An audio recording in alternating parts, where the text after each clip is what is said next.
안녕하세요. 잘 나가는 서과장입니다. 저는 지금 전파법 미인증 제품 판매 혐의로 사법경찰관님의 출석 요청을 받아 구로에 있는 서울전파관리소에 차를 주차하고 영상을 찍는 중입니다. 이게 참 기분 나쁜 일인데, 유튜브를 하니까 유튜브 컨텐츠로 활용할 수 있어서 이 상황을 지금 우프다고 하는 거 맞죠? 웃기고 슬프네요. 그리고 여러분, 제가 여러분들에게 이 인증에 대해 강조를 드리는 게 바로 이런 일 때문이에요. 저는 인증을 어린이 자전거부터 어린이 헬멧, 보호용품, 전기자전거 6개, 전자파 시험까지 합치면은 총 15번 시험을 진행했고, 제가 말씀드렸듯이 시마노 모터를 탄 전기자전거 파스 인증을 제가 국내 최초로 받았어요. 그만큼 안다면 아는 사람인데, 지금 전파법 미인증 제품 판매로 이렇게 여기 와 있잖아요. 제가 이런데 처음 받으시는 분들은 어떻겠습니까? 네. 사건의 전말은 이렇습니다.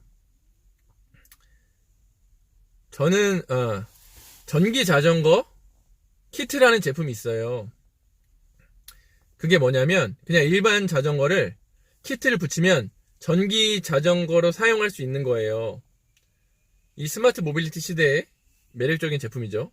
저는 이 제품을 작년부터 기획을 했어요. 그러던 중에 이 인증기관에서 전파법 개정에 대한 세미나를 열어서 거기에 참석을 했어요.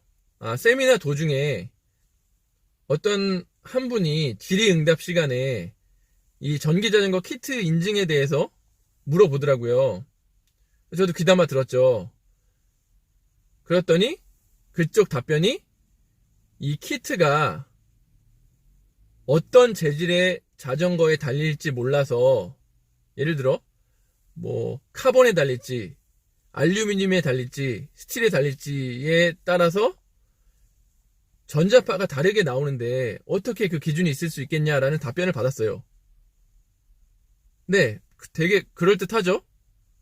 그래서 저는 그렇게 알고 있었고, 제품 런칭 전에 저는 인증기관 연구원들이랑 친해요. 이 인증 15번 받는데 얼마나 왔다 갔다 거렸겠습니까? 그래서 물어봤어요. 이 전기자전거 키트 진행하는데 인증 어떻게 되냐? 인증 안 받아도 된다. 그런데 혹시 모를 사고를 대비해서 준비만 해둬라 라고 답변을 들어서 제품을 팔던 도중에 이제 사법경찰관이 전화가 왔어요. 전파법 미인증 제품을 팔고 계시다면서 전화가 오더라고요.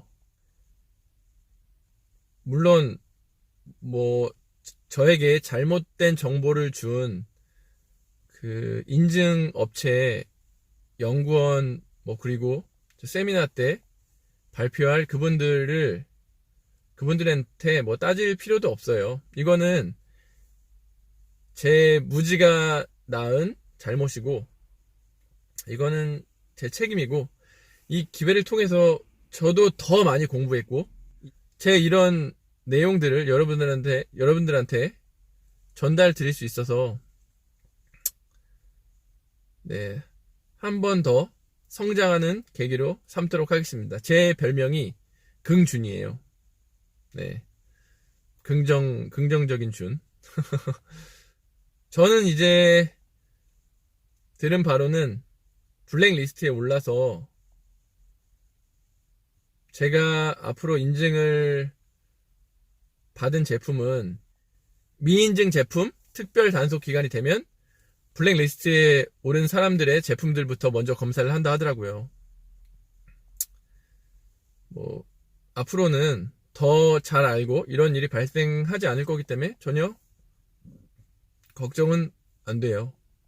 이게 나한테는 상관없어 라고 말씀하시는 분들도 있을 수 있는데, 수입하거나 판매하거나 이런 계획을 가지신 분들한테는 다 적용이 돼요.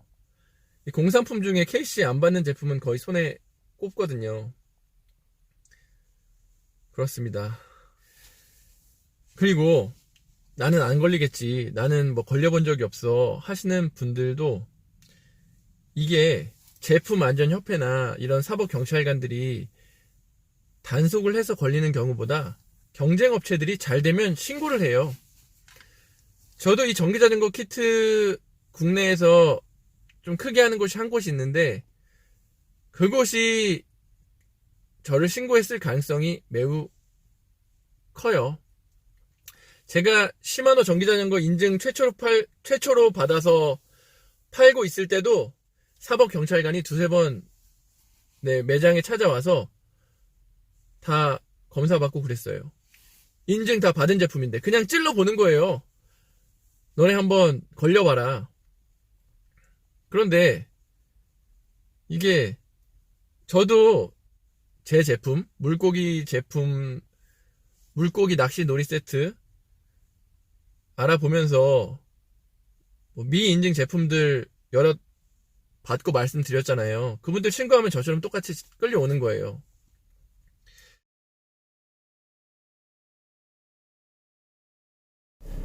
네, 신문을 받고 왔습니다. 처음 경험해봤는데 한 번쯤은 경험해볼 만한 것 같아요. 다행히 아름다우시고 친절하신 여성 경찰관 분 만나서 되게 편안한 분위기 속에서 잘 진행했고요. 또 제가 팁도 많이 얻었어요. 저한테 물어보시더라고요. 그 전파 인증에 대해서. 그래서 첫 번째 질문이 전동 킥보드 직구로 구매해서 타다가 중고 나라에 팔면 어떻게 되냐 라고 해서 제가 6월 1일부터 전환법이 변경되어서 공급자 적합성 평가를 받아야 되고, 그거를 재판매 시에는 전파법 위반으로 처벌받는다 라고 얘기했더니 깜짝 놀라시면서 어떻게 그렇게 잘 아냐 해서 제가 그쪽을 공부를 많이 한다 라고 얘기를 했어요. 그리고 저한테 또 물어보신 게, 그럼 핸드폰은 중고 나라에 판매하면 어떻게 되냐. 순간 하고, 저도 핸드폰 중고 거래 해본 적이 있어서 되지 않나요? 라고 얘기했더니, 인증받은 제품은 당연히 되는데, 요즘에 이제 직구로 아이폰 XS의 경우 일본에서 먼저 발매되고 타 국가에서 먼저 발매가 되는 경우가 있잖아요. 근데 얼리 어답터들은 그거를 직구해서 사서 쓰잖아요. 그러다가 국내에서 인증을 아직 안 받았기 때문에 그거를 중고 나라에 올려서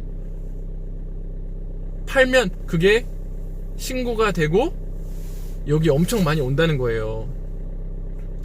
여러분, 이거 꿀팁이죠.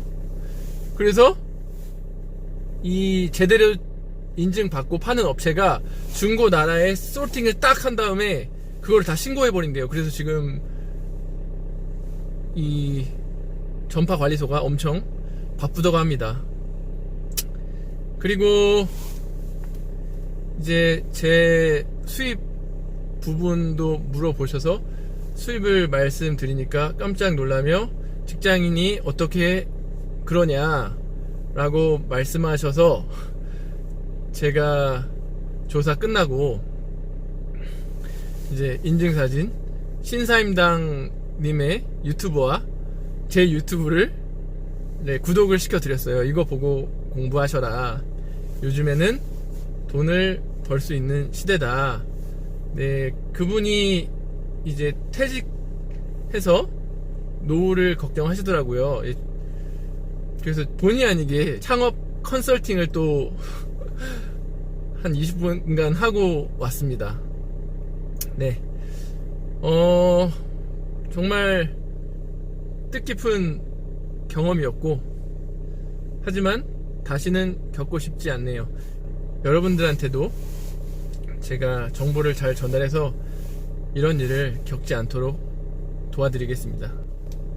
그리고 제가 예전에도 알려드린 팁인데요. 저도 믿지 마시고 인증업체, 연구원들 이야기도 믿지 마시고 국민신문고를 통해서 문의를 하세요. 이 제품이 인증을 받아야 되는지 안 받아야 되는 제품인지. 전화통화도 하지 마시고 문서가 가장 증거로 남기 때문에, 그분도 똑같이 그런 말씀을 하시더라고요. 제가 유튜브를 하니까 이런 거를 꼭 전파해 달래요. 국민신문고를 통해서 인증 제품인지 아닌 제품인지를 확인을 꼭 받아라. 그래서 제가 나중에 이제 인증에 대해서 한번 정리를 할 때 국민신문고를 어떻게 신고를 하는지를 보여드리겠습니다. 저는 이미 3건 정도 경쟁사를 신고를 했는데요. 그래서 거기에 하다 보면 어느 부처에 신고를 해야 되는지를 알아야 되는데, 그렇지 않으면 부처가 다르기 때문에 돌고 돌아서 시간이 오래 걸려요. 그거에 대해서도 한번 이야기를 해보겠습니다. 제가 저 같은 피해를 또 안 당하게 여러분들에게 집에 가서 인증에 대해서 정리를 한번 해서